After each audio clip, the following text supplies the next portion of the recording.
Guys আসসালামু আলাইকুম। আজকে আমি সকাল সকালে উঠে পড়ছি, উঠে নাস্তা টাস্তা করে নিছি। আমার পুরো বাড়িতে কিন্তু লাইট ধরানো, বাইরে এত অন্ধকার মনে হচ্ছে রাত, পুরো রাত এটা, বাইরে প্রচণ্ড অন্ধকার। তো আস্তে আস্তে করে আমি সমস্ত কাজকামি করে নেব, ঠিক আছে? কাজকাম করে নেব। মাম্মি ঘুম হলো? Good morning. এই তো গুড মর্নিং। উঠবা কখন তুমি? হুম, কখন উঠবা? হুম, উঠো তাড়াতাড়ি ওঠো। আমার বান্ধবীর বাড়ি যাব আমি। তোমার বান্ধবীও আছে? হ্যাঁ, আমার বান্ধবী। আচ্ছা, আগে ওঠো ঘুম থেকে, উঠে ব্রাশ করো, নাস্তা করো, তারপরে ওকে? ওঠো ওঠো ওঠো ওঠো। ও তো উড়ি বাবা রে বাবা, মোবাইল দেখবো। ঘুম থেকে উঠে আমার মোবাইল দেখে এগুলো কি অবস্থা? ভালো হয়ে গেছে। ভালো হয়ে গেছে নো কি মা। ওঠো।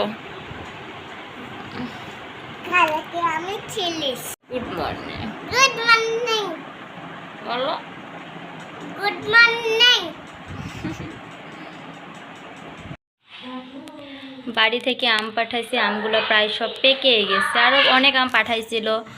আর বাড়িওয়ালা আন্টিকে দিলাম, আরও আশেপাশে অনেকজনকে দিয়েছি, প্রায় 2-3 জনকে দিয়েছি। দেওয়ার পর আমরা খাইলাম। প্রায় 4-5 দিন হচ্ছে আম পাঠাইছে। এই আমগুলো কাঁচা ছিল, এই আমগুলো পেকে গেছে অলরেডি, ঠিক আছে? আসলে যার বাবা আছে সেই বোঝে যে আসলে বাবা থাকার মূল্যটা কি আর বাবা না থাকার মূল্যটা কি। মাশাআল্লাহ, আমার এই গাছগুলো দেখেন অনেক সুন্দর হয়ে গেছে, গাছগুলো অনেক কুশি বের হয়েছে। আবার আমার এই যে এই গাছটাও অনেক সুন্দর হয়ে গেছে, যে এই গাছটা অন্ধকারের জন্য কিছু দেখা যাচ্ছে না হয়তো। আমি হালকা পাতলা করে কাজকামগুলো সেরে নিচ্ছি। এই যে মাছ ইয়ে করে রাখছি, মাছ ভাজবো, তাই কড়াই তেল দিয়ে চলে গেছি ওপরে। আমার রান্না টান্না খুব ভয় লাগে, খুব দূর থেকে থেকে রান্না বাড়া করি আমি, প্রচণ্ড ভয় লাগে আমার।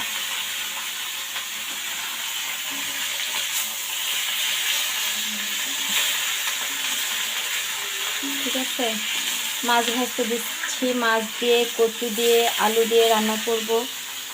আপনার ভাইয়া নেই, আপনার ভাইয়া গেছে গোপালগঞ্জ, ভিআইপি ডিউটি করছে, তার সেখানে সে ওখানে গেছে গোপালগঞ্জ। শুধু বাসায় আছে আমি, আমার মেয়ে। এর জন্য দুপুরে শুধু একটাই তরকারি রান্না করবো, এই দেশের কিছু রান্না টান্না করবো না, ঠিক আছে? মাছ ভাজতে দিয়েছি। রান্নাঘরের কাজটা খুব কষ্টকর একটা কাজ, খুব ঝামেলা এবং খুবই কষ্টকর একটা কাজ। তারপরেও করতে হয়, আমাদেরকে কিছু করার থাকে না।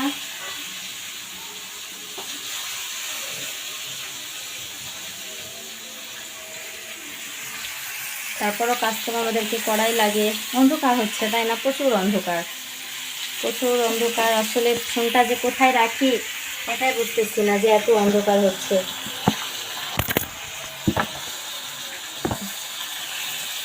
প্রচন্ড অন্ধকার।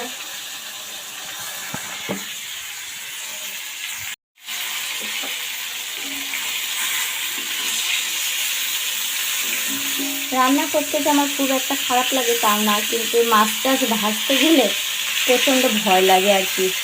কারণ অনেকবার ছেঁকা খাইছি তো, বাসা বাড়ি নিয়ে প্রচুর গা পুড়াইছি, হাত পুড়াইছি। হয়তো টুকটাক সংসার, নতুন সংসারে সবারই এমন কষ্ট হয়, আমার যে হয় তা না, আপনাদেরও হয়তো হয়েছে, সবারই হয় মোটামুটি। দেখতেছেন এই মাছটা উল্টাতে পারতেছি না।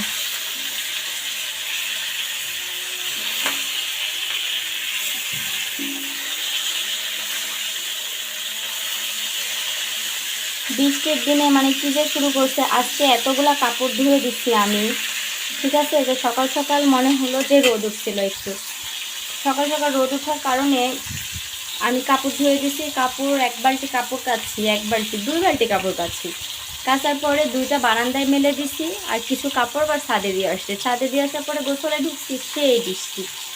আসলে কাপড়গুলো যে কী করি না করি বুঝতেছি না। পরে আবার ছাদ থেকে উঠাই নিয়ে এসে আবার চিপে চাপে আর কি দেওয়া হলো।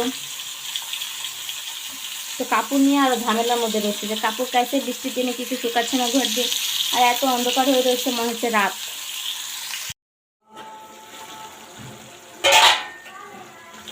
কচু আর আলুর তরকারিটা আমার খুব পছন্দ, আমার ভালো লাগে। এই তরকারিটা আমার ভীষণ পছন্দ। আর নতুন সবজি সবটাই ভালো লাগে, যদি সুন্দর করে রান্না করা যায় তাহলে সব কিছুই ভালো লাগে। আসলে আমার রান্নার কালারগুলো মোটামুটি ভালো আসে, কিন্তু ক্যামেরার কারণে বাজে দেখায়।